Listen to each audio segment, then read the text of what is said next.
Hello class, welcome to Unit 8, Video 3. Today we're going to look at square root functions and square root inequalities.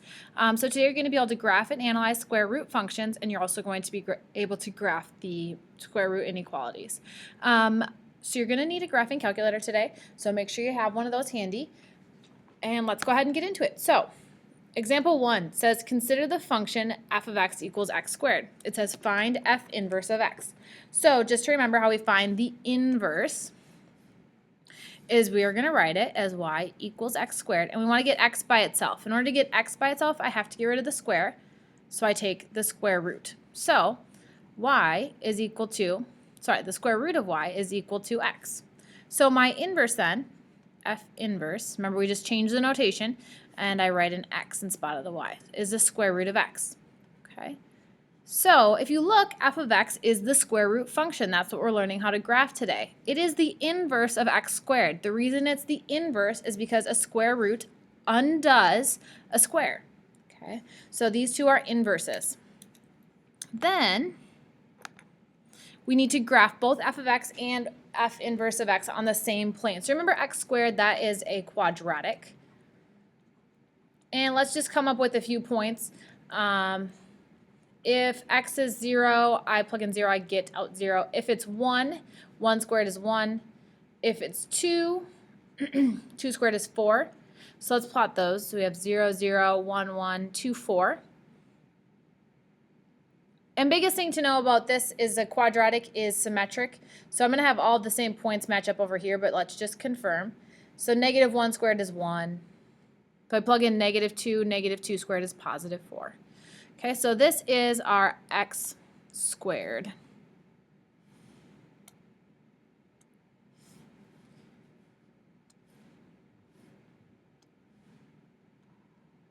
There is our quadratic. Now let's go ahead and graph our square root function. Okay, biggest thing to take note of here is, can you take the square root of a negative? No, you cannot. So I'm not going to do that. I'm just going to start at 0. Square root of 0 is 0. Square root of 1 is 1. Then let's go ahead and pick easy numbers. Square root of 4 is 2. Notice how, remember, when they're inverses, they switch values. So we have 0, 0, 1, 1, and 4, 2. Okay, so here is the inverse. Biggest thing to notice is, remember, when you find inverses, they are symmetric across the y equals x line. And if I go like this, you'll be able to see it a little bit more. So if I were to graph that line on here,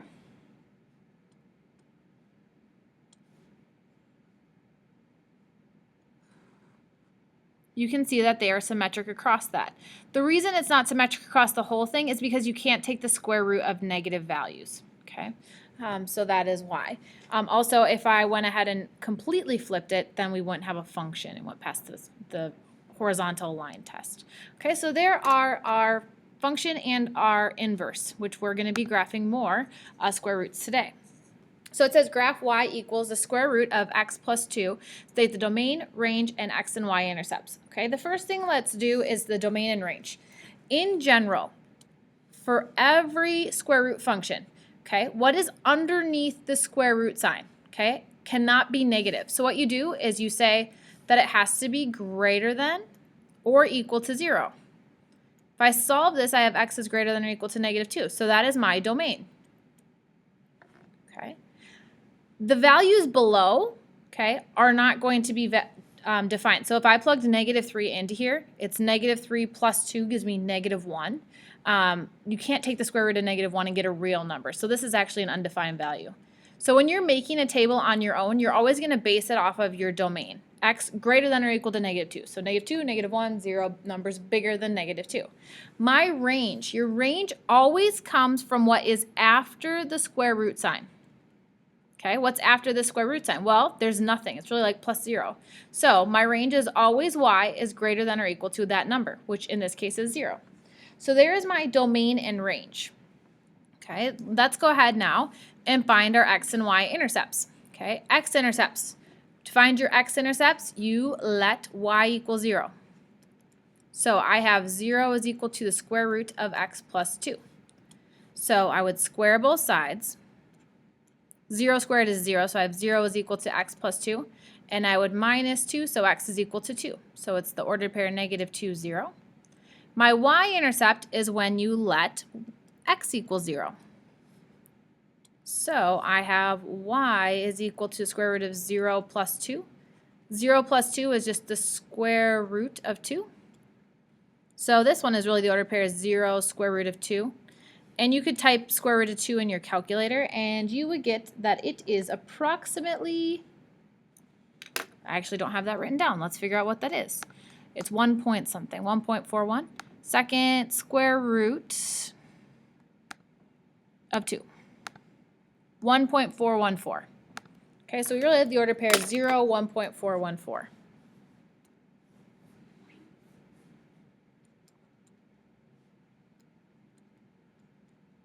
All right, so we have our x, y intercepts, our domain and range, and now let's just fill in our table. Okay, so we could do negative 2 plus 2 is 0. Square root of 0 is 0.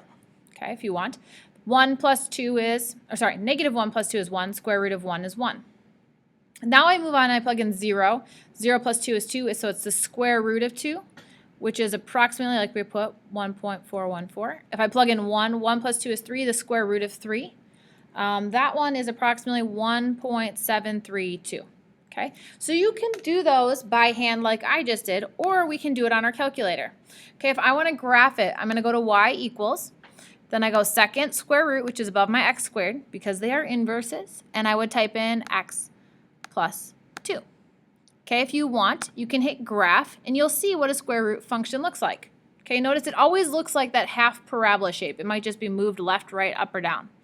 The next thing I would do is if I wanted to do this table of values, I would always start my table out with my domain. So remember your table set is right above your window. So you would go second table set, and I actually want to start it. I'm going to do it at negative 3 just because so we can see what it looks like here. And then the delta table, that means we're going to count by 1. So we're counting by 1s here. Okay, so then I would go ahead and look at my table, which is above the word graph. So I go second table. And here it is. Look at, we have an error because it's undefined. Negative 2 is 1. Negative 1 is 1. 0 is 1.4. 1. Okay, and then if I look, I can get another nice 0.73. So maybe I'd want to plot the 0.73. And I can plot my points like that to get my square root function. So we have negative 2, 0, negative 1, 1, 0, 1.414, and then we also had 7, 3, right? So here is my square root function. Once again, notice it's always the shape of that parabola. Another thing to note is if you continue this line down here, you're going to lose points. Okay, it's undefined there. You can't plug those values into that function, so don't do that. Has to have a clear endpoint and only an arrow on the end that continues. So make sure you do that. All right. So math rules to live by. Okay. Got to keep them in mind, especially throughout this chapter. Can't divide by 0. Same thing as having 0 in the denominator. You cannot take the square root of a negative number. You can't have negative exponents in your simplified answer. Okay. So if I have x to the negative second, I wouldn't have that. I'd have 1 over x squared. So using those rules of exponents that we know. Can't have a radical in the denominator, so we would have to rationalize the denominator. Can't have fractional exponents in the denominator. Okay, so here is where we talk about finding the domain. I've already mentioned this, but some things to bring up. To find the domain of a square root function, okay, the radicand has to be greater than or equal to 0. So whatever it is underneath here, whatever's underneath the radical, you take and set it equal to 0, sorry, set it greater than or equal to 0 and solve. Okay, so what's underneath is 4x plus 2 has to be greater than or equal to 0 when I solve. So I have 4x is greater than or equal to 2. Divide by 4. I'm dividing by a positive, so we're good there. So x is greater than 2 divided by 4 is 1/2. So my domain for this function is 1/2. Same thing here, what's underneath the radical, just what's underneath the radical. So 2x minus 3 is greater than or equal to 0. I'd add 3 to the other side. Divide by 2, so x is greater than or equal to 3 over 2. That is my domain for this function. So when I'm making my table to graph, I'd start this one off at 1/2 and this one off at 3 over 2. Okay, next one is how to find the range of a square root. Okay, this one is nice and easy. okay? So it's always what's after the radical or the radicand, okay? So if I go ahead, if it's not there, okay, what if there is no number? Then the range is y is greater than or equal to 0. And if there is a number, the range is that number. So y is greater than or equal to that number. So we have our example. This one is plus 0, really. So my range is y is greater than or equal to 0. Okay. Here, after, it's y is greater than or equal to 4. If I was talking about this function, it'd be my range is y is greater than or equal to c. Okay, so it's always what's after. So the range should be nice and easy, okay, to figure out. So let's use that idea. Let's graph another, and let's state the domain, the range, and the x and the y intercepts. So I like to start out with the domain. So it's what's underneath my radical, which is 2x. So, negative 2x. Negative 2x has to be greater than or equal to 0. I divide by negative 2. Remember, when I divide by a negative, my sign has to flip. So x is less than or equal to 0. Okay, so that is my domain. My range is what's after, so it's that plus 3. So y is greater than or equal to positive 3. Okay, let's find my x-intercept. Remember, that's when y is equal to 0. I would subtract 3 to the other side, so I have negative 3 is equal to the square root of negative 2x. Okay, you need to think about this. Can you ever take a square root and get a negative answer? No, you cannot. So if you ever have a square root equal to a negative, that means there is no x-intercept. Okay, so there's none. Let's go ahead and move on to our y-intercept. That is when we let x be 0. So we have y is equal to the square root of negative 2 times 0 plus 3. So this is 0. Square root of 0 is 0, so 3. So we have the order pair 0, 3. Now I'm going to go ahead and make a table, and the easiest way to do this is really just on your calculator. But to start it off, I'm always going to start with my domain. Okay, well, it starts with 0. It says x is less than or equal to 0. So numbers less than 0 are like negative 1, negative 2, that direction. Okay, and one thing I want to point out is whatever your domain is, that's your y value of your range. So it's really the order pair 0, 3. Check it. Negative 2 times 0 is 0. The square root is 0, 0. 0 plus 3 is 3. So it's the order pair 0, 3. To get the rest of my values, I'm going to graph it on my calculator. Okay, so to remind you, I go to y equals. I'm going to clear out the function I have. We are graphing the square root of negative 2x. Okay, to get out from underneath your radical, arrow over, plus 3. And I'm just going to go ahead and graph it and see what it looks like. Okay, domain. My x is less than or equal to 3, so my x values are to the left of 0, correct. My y values are greater than or equal to 3. So we're here and we're going up, so it looks correct. Let's go to my table set. We want to start, okay, they only count up. We actually want to count down. So maybe let's go ahead and start at like negative 5, and let's count by ones. Okay, because it's going to go negative 5, negative 4. Okay, let's look at our table. So we just need probably like 3 good points to plot. So we have 0, 3. It looks like we have negative 2, 5. If I go maybe a little further, what's that? Negative 8, 7. See how they're nice whole numbers so I can plot them. So I have negative 2, 5, negative 8, 7. Negative 8, 7, negative 2, 5. And once again, if you didn't have a graphing calculator, you just start plugging in numbers and try. Negative 2 times negative 1 is 2. So you'd have square root of 2 plus 3. So if you needed to on your calculator, because every calculator can do this, scientific, you would just go second square root of 2 plus 3.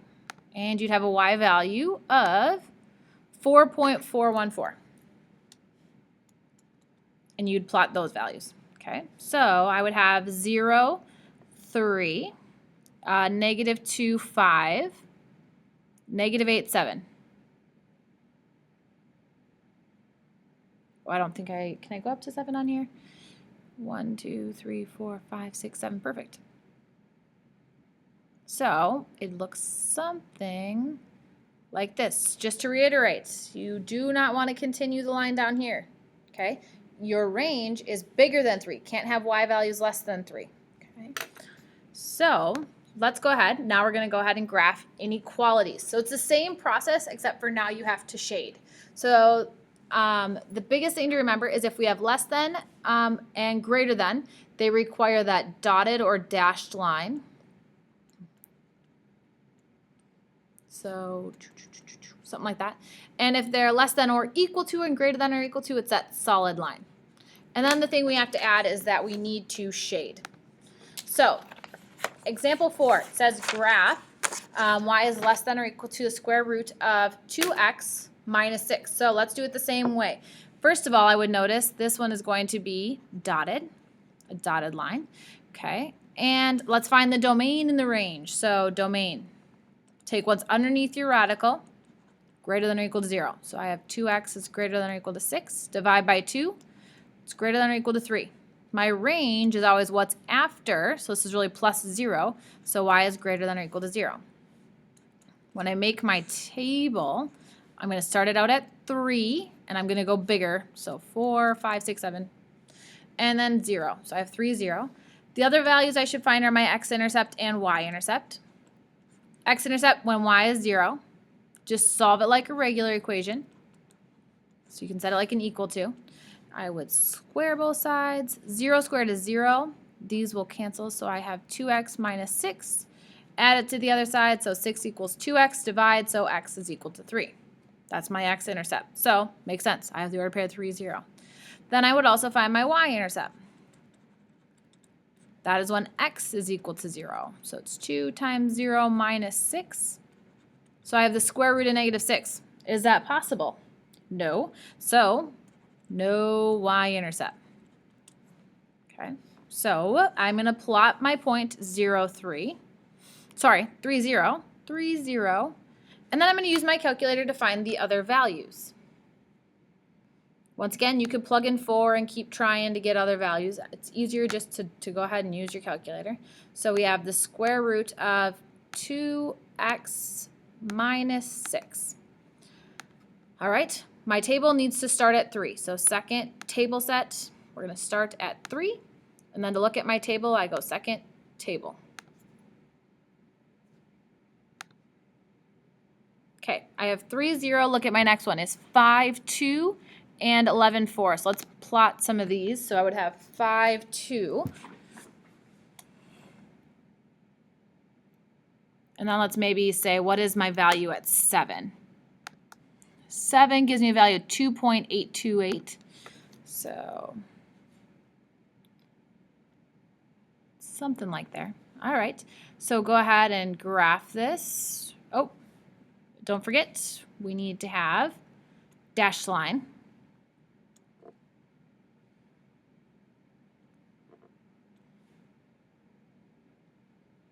All right, there is my dashed line. And then I need to shade. Y is less than. So we are going to shade below. Biggest thing to note when we are shading below, though, is my range. Okay, it's y is greater than 0. So it's kind of like I can't go below this line. So it's just here. Shade below. There is my inequality graphed. Okay, let's look at example 5. Same thing. Domain, range, x and y intercepts are what we need to find. So let's start with domain. It's what's underneath the radical.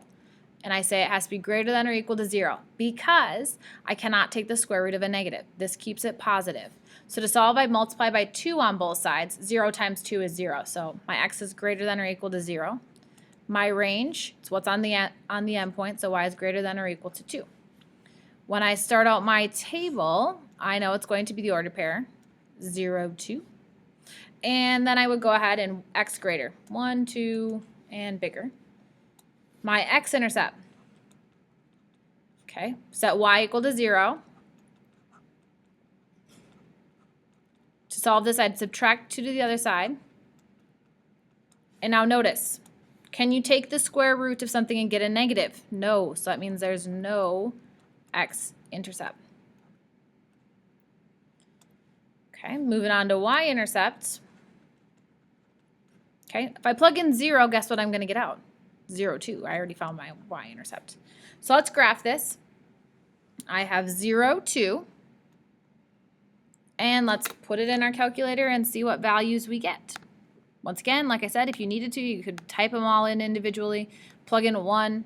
1/2 times 1 gives you 1/2. Square root of 1/2 plus 2. You can go ahead and do that. So we are doing square root of 1/2 x, okay, arrow over to get out, plus 2. And then we're going to go to our table. We want to start it at 0. And I'm going to go ahead and hit graph. Okay, so that's what it looks like, so we have an idea. Oh, which is good that I looked at it because I plotted that point wrong, didn't I? Hopefully you guys caught that I plotted that wrong. And let's go ahead and actually look at our table, second table. So we have 0, 2, then it looks like we have 2, 3, and 8, 4. So let's plot those points. So 2, 3, and 8, 4. Let's fix my mistake. 0, 2, 2, 3, and 8, 4.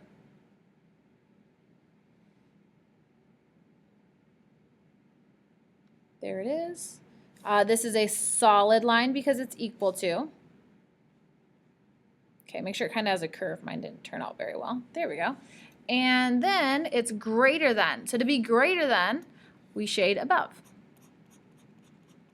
Once again, notice I'm not going this way because my domain is for x greater than. So we kind of have cutoffs. All right, if you have any questions about graphing inequalities, please ask. Otherwise, we're going to move on to one word problem that we have left, number 6.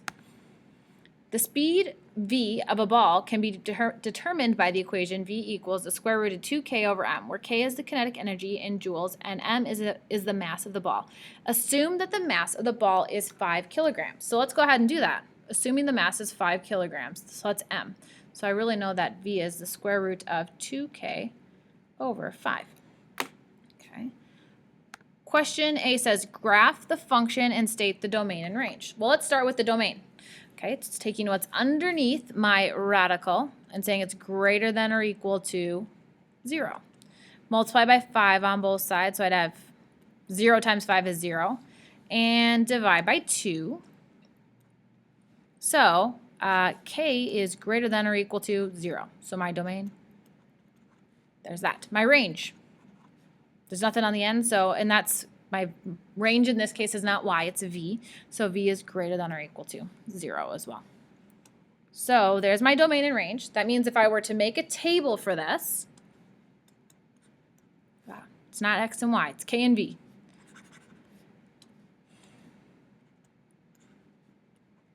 I would start out at 0, 0. And let's go ahead and graph this one on our calculator. So y equals, clear it out, we have the square root. Make sure you put your 2x in parentheses or it won't work out right. 2x divided by 5. And our table, we need to start at 0, which I'm already set up to do that. So let's look at my table. So I have the order pair 0, 0, and then I have 10, 2. Do I have any other good options for points? Nope, they're all kind of slow, so, or small decimals. So we have the order pair 10, 2. So let's go ahead and graph it. So 10, 2. So this is k and this is v. So we're going up to 10 and then we're going to 2. All right. So I have the order pair 0, 0. And then I have the order pair 10, 2. And when I graph it, make sure it has that square root curve. It's not a straight line. It kind of is a slow, it's like if you took your parabola and tipped it on the side. Okay, so it's got that curve. So there it is graphed. Now B says the ball is traveling at 6 meters per second. What is the ball's kinetic energy in joules? Okay, so meters per second, that talks about speed, which is V. So I'm putting V, 6 in for V. So I have 6 is equal to, into this function, because we're assuming the mass is 5, is the square root of 2k over 5. So I need to solve for 6. Well, in order to get rid of my square root, I would square both sides. 6 squared is 36 is equal to 2k over 5. I would then multiply by 5 on both sides. 36 times 5 is 180 is equal to 2k. Then I would divide by 2. So k is equal to 90, and this is talking about the kinetic energy in joules. Okay, so that is our answer for 6B. If you have any questions on this note sheet, please let me know. Otherwise, have a great day, and I will talk to you later.